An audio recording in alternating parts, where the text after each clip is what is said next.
Good morning. I welcome you all to this session of fluid mechanics. Today we will be starting a new chapter, kinematics of fluid. But before that, I like to deliver a closer talk of the earlier chapter which we discussed in 6 lectures, that is fluid statics. That I will just highlight the main points so that we can have a quick go through all the main points in the chapter fluid statics. So this is a closing the chapter. First we recognized that in that chapter in a fluid at rest there are 2 types of forces that act in a fluid body at rest.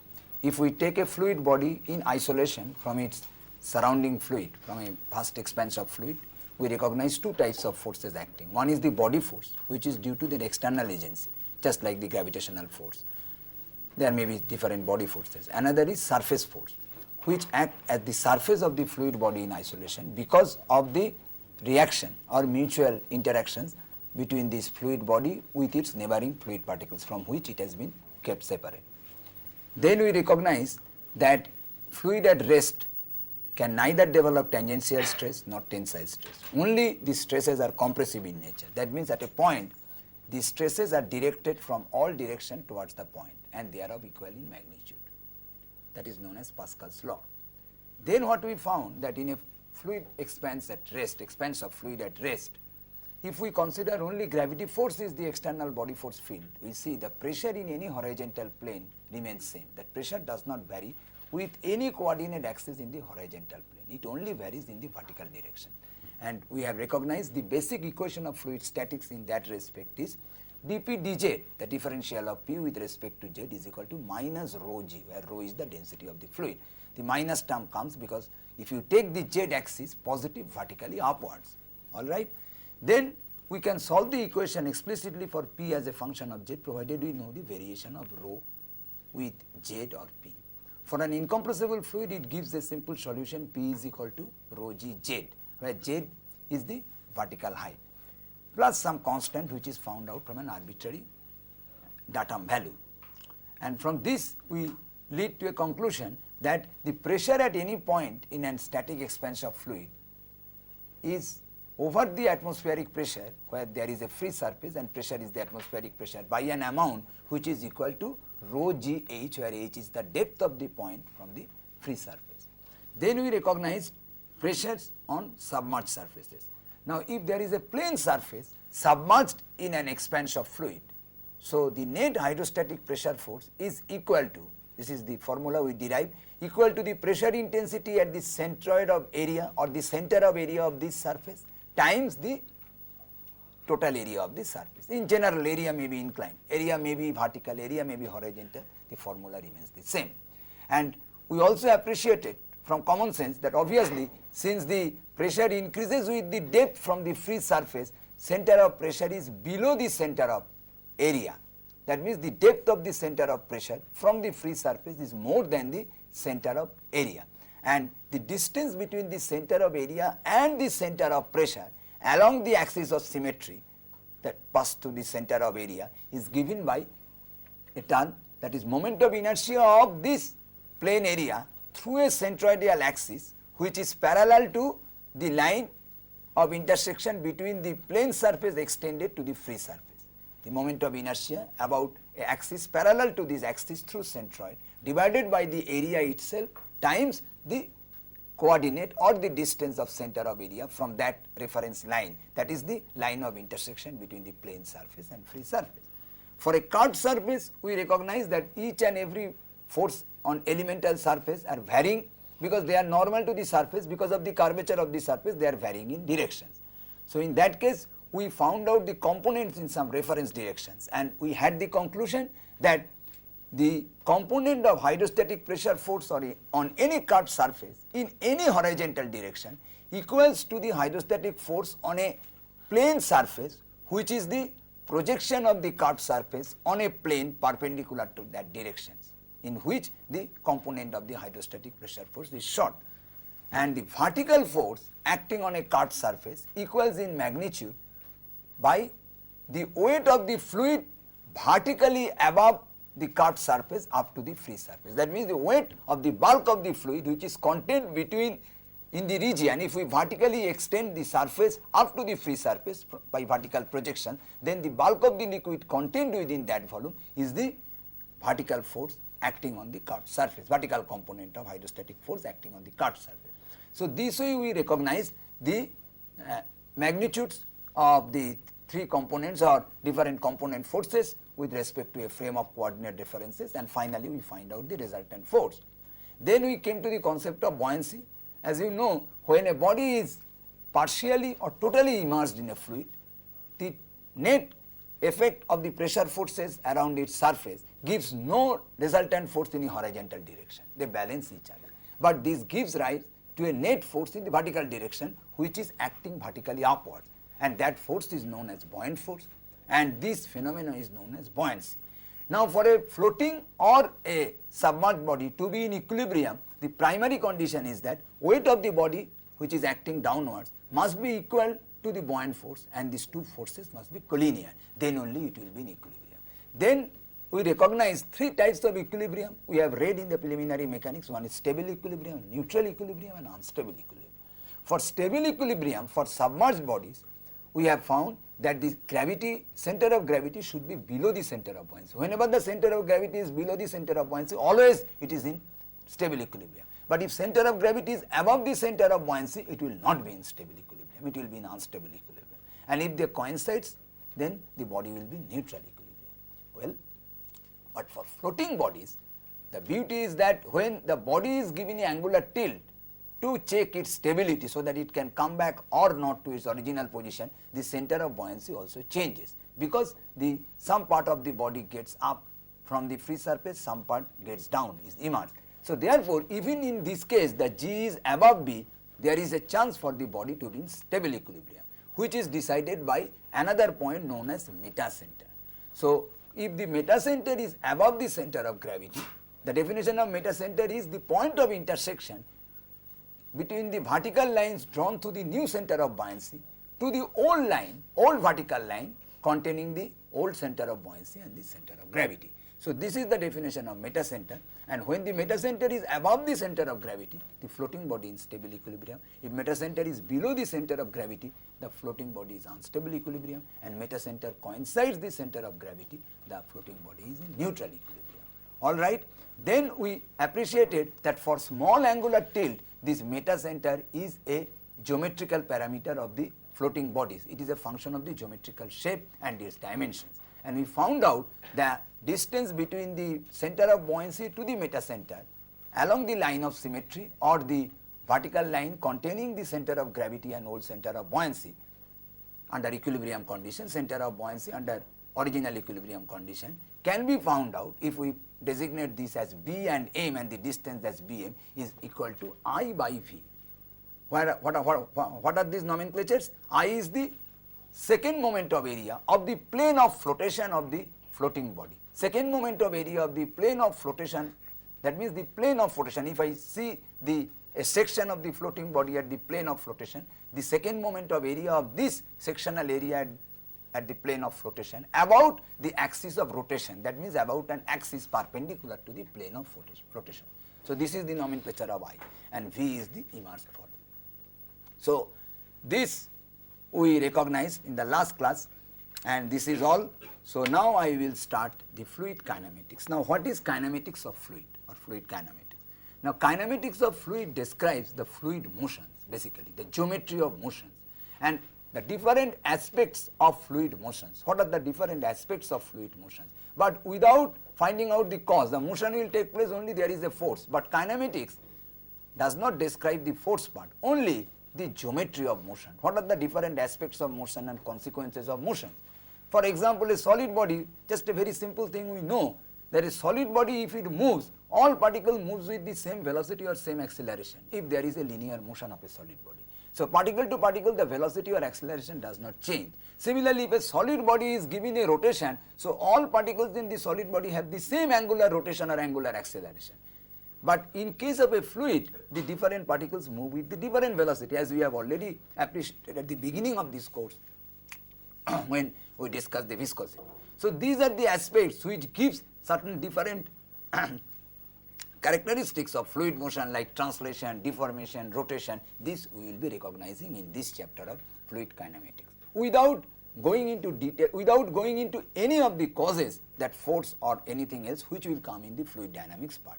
So, in kinematics, let us first then concentrate that there are two approaches which describe fluid kinematics. There are two approaches. One is the Lagrangian approach. One is the Lagrangian approach. Try to understand. One is the Lagrangian approach. Another is the Eulerian approach. There are two approaches. Eulerian approach. This will be very important even when you will read thermodynamics. This you should know. One is due to the scientist Lagrange, another is due to the scientist Euler. So, if we see what is Lagrangian approach. Now, in Lagrangian approach, let us understand first before writing the mathematics, because we will have to understand physics first. Mathematics will automatically follow. Mathematics is a tool, it will automatically follow. So, Lagrangian approach, what is done, each and every fluid particles are traced. That means in a flow field composed of several fluid particles. So, each and every fluid particle is traced and its kinematic behavior is found out, which means that if we identify a fluid particle, how a fluid particle will be identified? By giving its space coordinates at a given interval of time. For example, at time t is equal to 0 from when we start our observation. Then we try to find out its location in the flow field. So, its path in the flow field is traced with time. And this way we cover all the fluid particles that compose the flow field. This is the basic approach of the Lagrangian. That is the Lagrangian method or Lagrangian approach. So, let us now write this mathematically, that if we have a flow field, the displacement S of any particle, of any fixed identity particle, is a function of the identity of the particle, which is S0. The identity is fixed by its position vector at time t is equal to t0 and time t. That means this is in simple one line the definition of analytical expression of Lagrangian approach. That means the position vector of any identified particle is identified by its initial displacement or initial position, rather you can tell initial position from a frame of reference and it is a function of the identity and the time. And this way all the particles of different identities are traced. For example, if we consider a x, y, z coordinate, let us consider an x, y, z coordinate where the position vector can be written as I x, I j k are the unit vectors in I j x y and z direction. Then this we can write that x in scalar components k j, I j y, very good, plus k j. So, x is a function of the identity of the particle x0, y0, z0. That means we consider at t is equal to t0, set t0, x0, y0, z0 is the position of a particular particle. That means, so this is the identity of the particle and time t. Similarly, we can write y as a function of x0, y0, z0 and t. Similarly, we can write z as a function of, in terms of scalar component, this is the vector representation x0, y0. That means the displacement of a particle is a function of its identity and the time. Similarly, if we want to find out the velocity of a particular particle of fixed identity, it will be dx dt, and this will be some function of x0, y0, z0. These are the variables and time t. Similar is the case for dy dt. This will be some other function of the same thing, same variables. Similarly, the y component of velocity dz dt is the some function, let some function of this. Similarly, if we want to find out ax is du dt or double derivative. So, this will be a function of xy z0 t0. Similarly, ay aj. So, therefore, we see all the kinematic parameters, that means this displacement, velocity and acceleration of a particle is a function of their identity and the time. So, this way we can find out the description or kinematic behavior of all particles. So, this approach is very fundamental in nature. This approach is very fundamental in nature because it traces all the fluid elements that composes the flow. And one very important point of this approach is that the conservation of mass is inherent in the Lagrangian approach, in this approach, because when a fluid flows, the mass has to be conserved. So, the kinematics should be such, the kinematics of the flow should be such, it must obey the law of conservation of mass. So, conservation of mass is automatically checked because each and every individual particles are traced. So, this is one advantage, but this method is not followed, or it is not convenient, it is not in use because of the most disadvantageous point, that the integration of equations become very tough. Just see this, that if we are prescribed with u v w for a particular particle x, y, az, so to integrate these equations, which I will show you afterwards through a problem, sometimes the integration of this to find out the path of the particles become very difficult. So, because of these mathematical complications, this method is usually disregarded. So, therefore, the method which is in common use is the Eulerian approach, and it is the most convenient method. Now, let us see what is Eulerian approach then. Eulerian approach or Eulerian method, Eulerian method or Eulerian approach, whatever you call. In Eulerian approach, what we do, we do not trace the particles with identity. In a flow field, we just concentrate at a point. That means a field is described by the space coordinates. That means we define a frame of reference and the entire flow field is described with respect to the coordinates reference, with respect to a frame of reference. That means we concentrate on fixed points which are specified by its coordinates, and then we describe velocity or acceleration at that fixed point, at all points. Fixed point means all these fixed points as a function of the space coordinate of the points and the time. In general, we can tell in a flow field, Eulerian approach writes the equation of velocity or acceleration as a function of space coordinates and the time. That means velocity will vary from point to point even at a given interval of time. At same interval of time, you will see the velocity and acceleration varies from point to point. Similarly, the velocity and acceleration may vary, these kinematic parameters, at a point with time.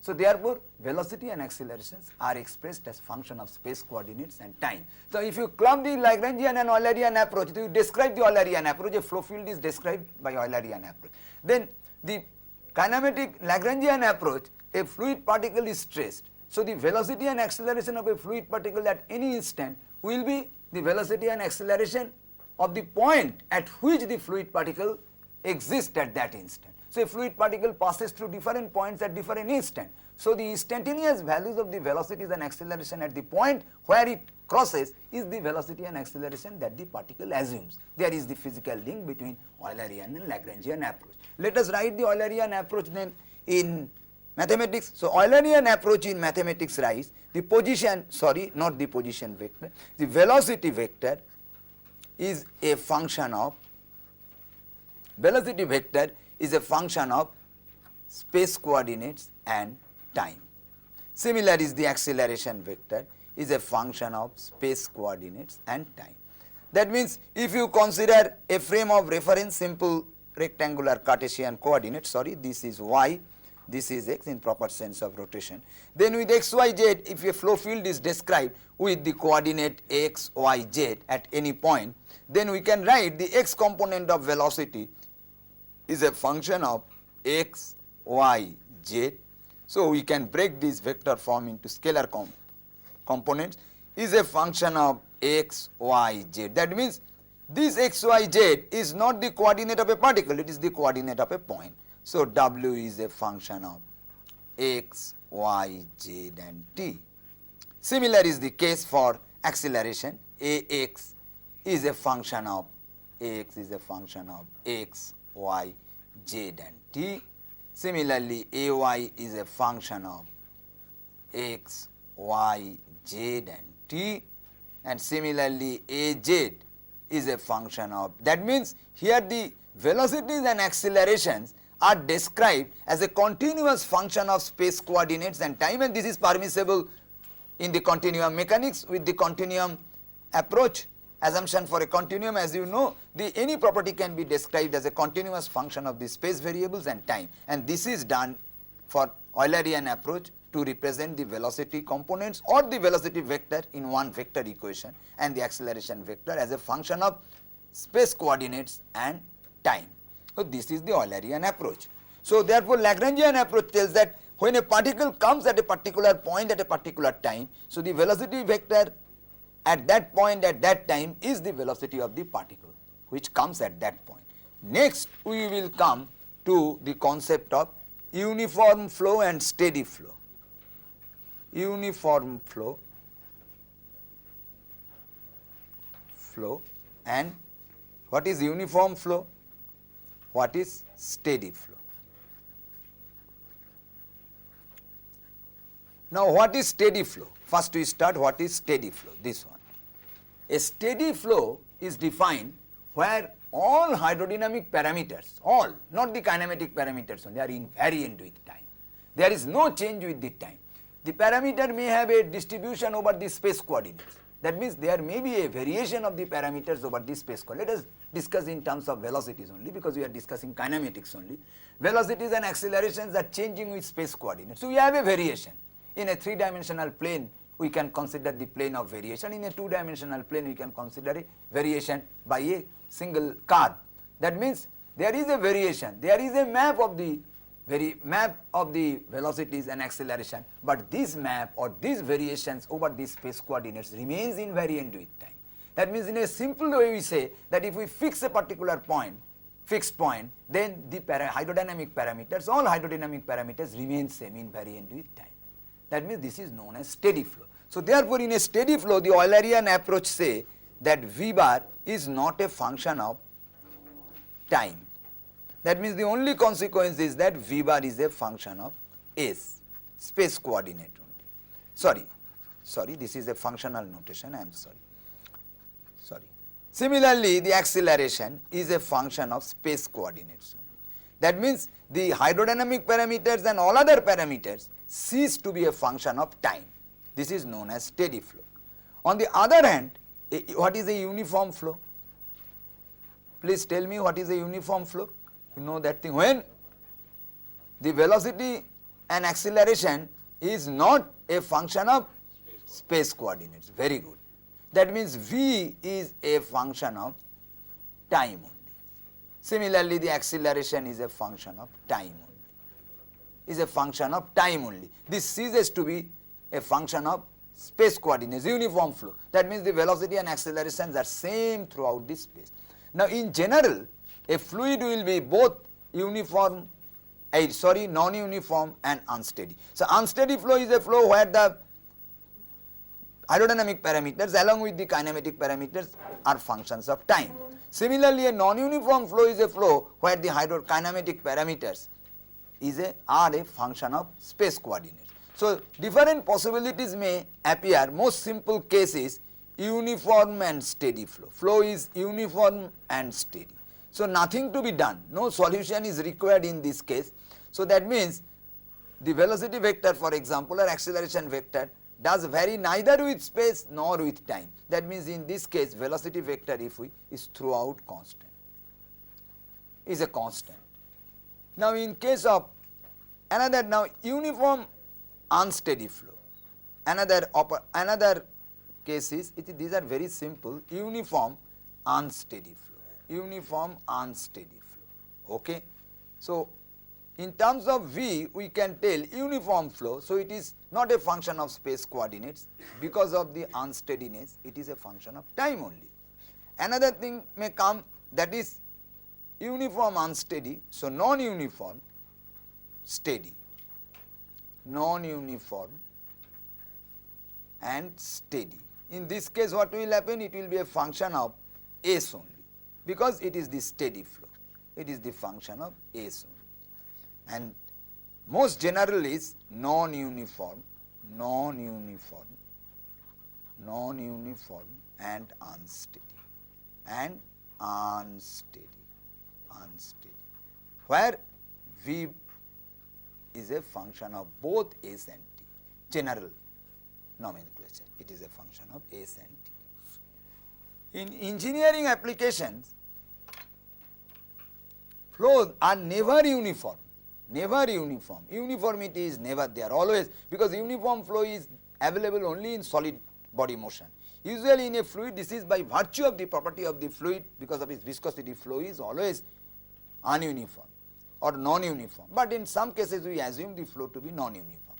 But regarding its steady and unsteady situations, many engineering applications pertain to steady flow, but many engineering situations pertain to unsteady flow. It is very clear that steady flow poses more simplifications, rather unsteady flow poses more complications, because the function time comes into it.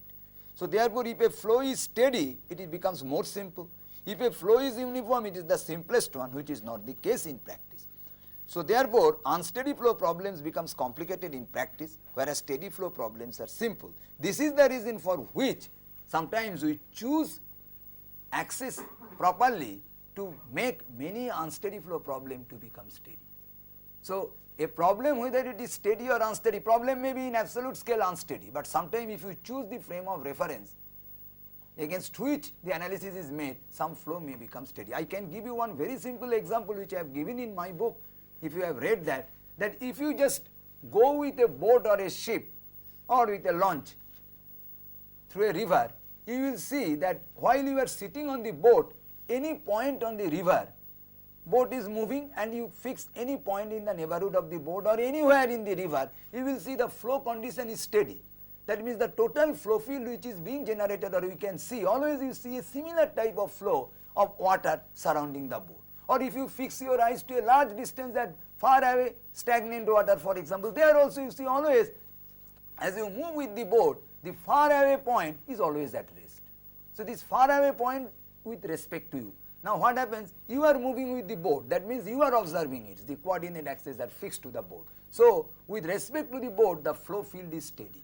But if you consider an observer who is at absolute rest, that means an observer standing on the bridge or an observer standing on the shore of the river, if he concentrates at a particular point with an Eulerian approach and tries to find out the flow field, he will see the flow field is changing with time. For example, a person standing on the bridge, what if he just looks at the bottom, at a point at the bottom of the bridge in the river, he will see that when the boat is far away, this point is at rest, V is equal to 0. As the boat is approaching, some flow field is being generated and it is getting changed. It acquires some flow velocity which is very high when the boat is very close, and when it goes away, the flow velocity is again dying out. So this way, if he sees at any point, he will find out an unsteady flow field, whereas a person moving with the boat, if he concentrates at any point in the river, he will find out the flow field is same with time. That means a steady flow. This is a very good common example where you can appreciate afterwards when you will be studying the control volumes, the reference to a particular frame of axis, the unsteady flow may be made steady for simplification in analysis. All right. Now let us come to the definition of acceleration. Now I will ask you one simple question. Since we are acquainted with this term acceleration, velocity since our childhood, you can say, from class 8 or class 9 level, whenever we have come across physics, physical science. Now what is the definition of acceleration? Please tell me, what is the definition of acceleration? It is the rate of change of velocity with time. Now can you tell when the flow is steady, acceleration is 0? Yes. Okay, yes. Let us now see, though it is wrong, but I tell you, because I know that it is difficult for you to tell yes.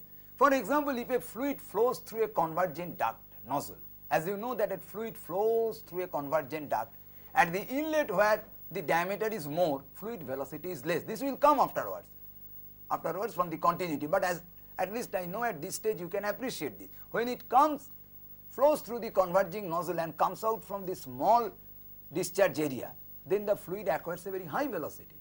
So therefore, fluid enters with a very low velocity and acquires a high velocity. Now under steady conditions, as far as the definition of steady flow, I can tell that the fluid velocity varies from point to point. That means if you consider at the time being the flow is not varying in this direction in cross section, only varying in the direction of flow, one dimensional, then I can tell at the inlet the velocity is low, at the outlet velocity is high. But whatever may be this velocity variation, it remains invariant with the time. That means the velocity of flow at the inlet is constant with time. Velocity at any sections in the nozzle is invariant with time, and the velocity of discharge is also invariant with time. That is, the liquid is coming with the same velocity out of the nozzle. So in this case the flow is steady or not? Steady or not? Steady. But is there an acceleration of the liquid? Liquid is accelerated from a lower velocity to a higher velocity. So why do you tell then if the flow is steady, the liquid will not be accelerated? Now you see, a liquid particle accelerated not because the velocity field changes with time, but because of its convection. Why in this case we call the fluid particle is accelerated if we consider a fluid particle? Now we come to the Lagrangian approach. As it flows from inlet to outlet, it suffers a change in velocity. That's why it has an acceleration. It is a positive or negative depending upon the shape. As you know that if there is a diverging passage, the fluid will be decelerated. It is a change in velocity it suffers because of a spatial variation of the velocity. So when things are flowing, its acceleration is because of its convection, and this acceleration is due to a gradient in the space, that means because of a change in the velocity in the space coordinates, and at the same time the change in the velocity with respect to time. I have given you an example, a steady flow but non-uniform flow. Now if the flow becomes unsteady, that means if in this case practically if I vary the flow rate at the inlet, that means the flow at the outlet will be varying, and as a whole in the converging duct the variation of velocity will vary from instant to instant. So in that case what will happen, a liquid or fluid particle at inlet has got some velocity which is the velocity at the inlet at that instant. When it is convected to the outlet, it will have an acceleration. Why? This is because its velocity that it will assume, that is the velocity existing at the outlet at that time, because this takes care of both the change in the velocity due to space coordinates and the change in the velocity due to time. So therefore these two things are responsible to make a change in velocity of any particle which is convected in a field. So therefore acceleration comes from these two causes. Both the cases, that non-uniformity of the flow field, that is the change of velocity with the space coordinates, and also with the unsteadiness of the flow field or unsteady part of the flow field, that is the change of velocity with the time. Both together determine the acceleration. So we can tell conclusively the acceleration is 0 when velocity is neither a function of space coordinates nor a function of time. That means velocity in all points are same, invariant with the space coordinates and also with time. So if there is a convection of a fluid particles, it moves from one point to other point, it will have the same velocity. So for same velocity, that means the flow is, when the flow is uniform and steady, acceleration is 0. You have understood? Even another case I am telling that if the flow is uniform but unsteady, that means there is no change in the velocity along the direction of the flow. But at any instant, this constant flow at all points goes on changing. There is also an acceleration. So space-wise, when the fluid particle flows from one point to other point, it changes its velocity because it takes time to change across. It takes time to come to a point from one point. So during that time, the velocity changes. So therefore, we see that the acceleration of a fluid particle is because of the variation of the velocity with time and space coordinates both. Have understood this? Okay. So this is most important point in the fluid flow, that is the acceleration. Now let us derive an expression for this acceleration component. Now, well, let us consider in a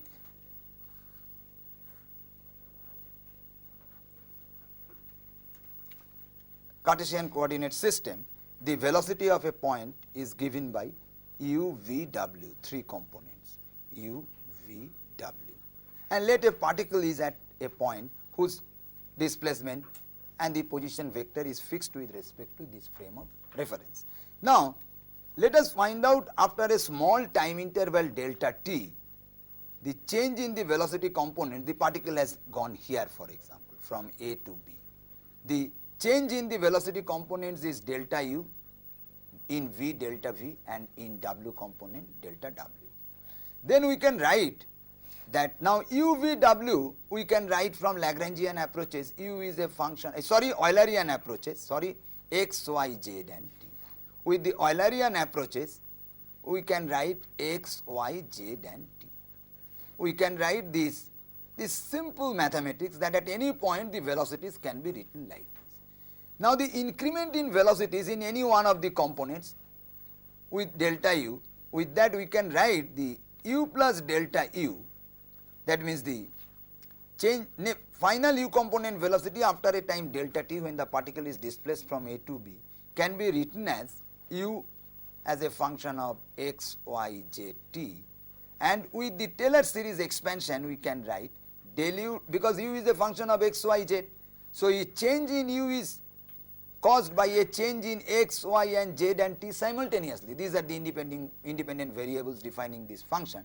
Del u del x plus, this is simple Taylor series expansion. That means a dependent function is a function of its independent variables, and a change of this function due to the change of the independent variables simultaneously, plus del u del z. These u are functions of x, y, z times del z plus, well, del u del t del t. Now here we assume that during this time interval delta t, when the particle has moved from A to B, it has got a x coordinate change by del x, y coordinate change by del y, z coordinate change by del z, del x. That means the position vector is s, here the position vector is s plus ds. Understand? So s is I x plus j, I, j, k are the unit vectors along x, y and z axis, y plus kz. Similarly, the displacement vector ds is I del x plus j del y plus k del z. That means del x, del y, del z are the displacement during delta t time. Now this u cancels. So one can write del u and dividing it by delta t, del u delta t, and taking this term first, del u del t plus del u del x del t plus del u del y del t plus del u del z, you can see del z del t. Okay. So I can write this, del u del t is del u del t plus del u del x, just dividing by delta t, del x del t plus del u del y del t plus del u del z del z del t. Now if I take a limit of this as delta t tends to 0, delta t tends to 0, then we can write this is simply del u del t plus, because at delta t tends to 0, delta u will tends to 0, this will be a finite one and delta u delta t. This is invariant with that, so this limit we can write del u del x into limit of del x del t, this quantity, as del t tends to 0 plus del u del y limit of this quantity del y del t as del t tends to 0 plus del u del z limit of del z del t.